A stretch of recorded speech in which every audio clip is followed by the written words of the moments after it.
how do you manage it all? And sort of what is your North Star in terms of being in an alignment with all of these things? I think that I'm like in a very fortunate position where I mentioned one thing feeds the other and vice versa. So with my job, that probably takes up like I pretty much work around. I have boundaries, but I pretty much work around the clock. But what I do is I know that I also have to manage like the influencer or the content creation side of things because that has become a business in itself. I'm like an entrepreneur in that way. And so I set time aside every morning. I wake up an hour and a half earlier than I normally would so that I can create all my content, get it off. I know that I get the most engagement in the mornings and first thing in the morning and last thing at night. So as long as my content is created, then I know that like I'm in a good space. So I just plan ahead of time for everything. I don't think that I'm that good at balance and boundaries. It's something that I am continuing to work on. But what I found is the more that you do things and the easier, like it's like repetition.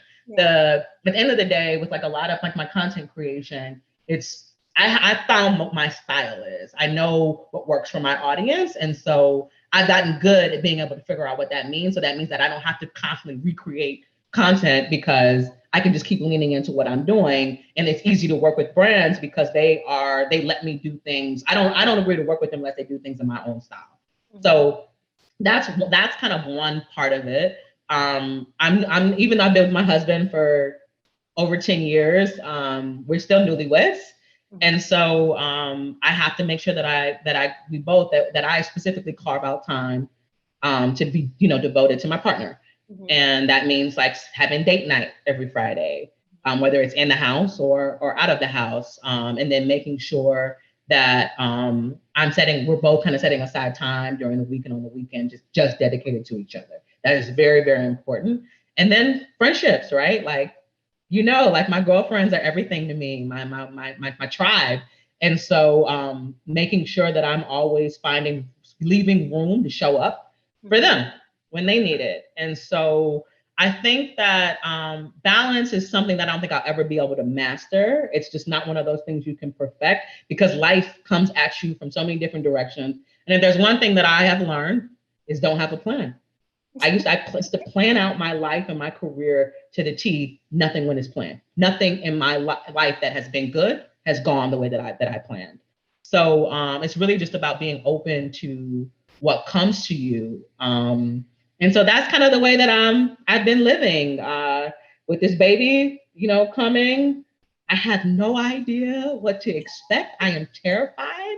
But I'm excited, like I'm really excited to be a mom and a parent, but I know that is going to completely disrupt and uproot a lot of what I have become accustomed to operating.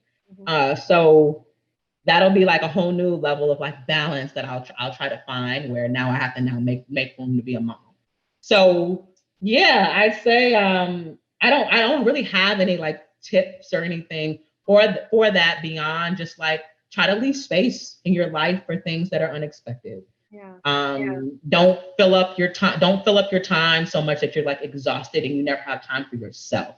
One of the things that I really focus on and kind of like preach about is self-care.